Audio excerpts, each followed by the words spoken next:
ராஜேஸ்வரி, நாடு முழுவதும் 2024 மக்களவைத் தேர்தலில் அடுத்த பிரதமர் யார், அடுத்து ஆட்சி அமைக்கப் போவது யார் என்ற கேள்வி எழுந்துள்ள சூழ்நிலையில் தென் மாநிலங்களான தமிழ்நாடு மற்றும் கேரளாவில் இந்தியா டுடே மற்றும் சி ஓட்டர் எடுத்த கருத்து கணிப்பு முடிவுகள் வெளியாகி இருக்கின்றன. அதன்படி தமிழகத்தை பொறுத்தவரை திமுக காங்கிரஸ் இடம்பெற்றுள்ள இந்தியா கூட்டணி 39 இடங்களில் வெற்றி பெறும் என்று இந்தியா டுடே சி ஓட்டர் கருத்து கணிப்பு முடிவுகள் வெளியாகி இருக்கிறது. கடந்த முறை தேனி தொகுதியை தவிர 38 தொகுதிகளில் 2019 நாடாளுமன்ற தேர்தலில் திமுக காங்கிரஸ் கூட்டணி வெற்றி பெற்றது. இந்த முறை 39 தொகுதிகளிலுமே வெற்றி பெறும் என்றும், இதே போல கேரளாவில் 20 தொகுதிகளிலும் இந்தியா கூட்டணியே வெற்றி பெறும் என்றும், அங்கும் காங்கிரஸ் மற்றும் மார்க்சிஸ்ட் கம்யூனிஸ்ட் கட்சி அடங்கிய கூட்டணி அனைத்து தொகுதிகளையும் கைப்பற்றும் என்றும், ஒரு சீட் கூட கேரளாவில் பாரதிய ஜனதா கட்சிக்கு கிடைக்காது என்றும் இந்தியா டுடே சி ஓட்டர் கருத்து கணிப்பில் தெரிவிக்கப்பட்டிருக்கிறது. ஆனால் மற்ற வட மாநிலங்களை பொறுத்தவரை ஒரு சில மாநிலங்களில் பாரதிய ஜனதா கட்சி கடந்த முறை பெற்ற வெற்றியை இந்த முறையும் ஈட்டும் என்றும்,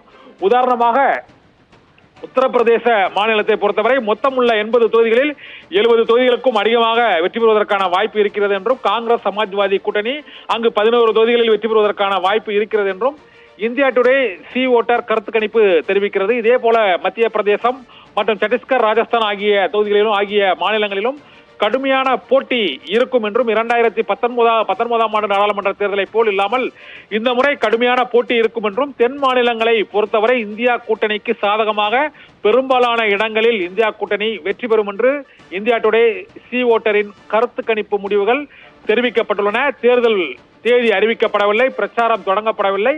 இப்போதைய மக்களின் மனநிலையை பிரதிபலிக்கும் வகையில் எடுக்கப்பட்ட முன்னோட்ட கருத்து கணிப்பு முடிவுகள் இப்போது இந்தியா டுடே சி ஓட்டர் கருத்து கணிப்பு வெளியாகி இருக்கிறது. ராஜேஸ்வரி.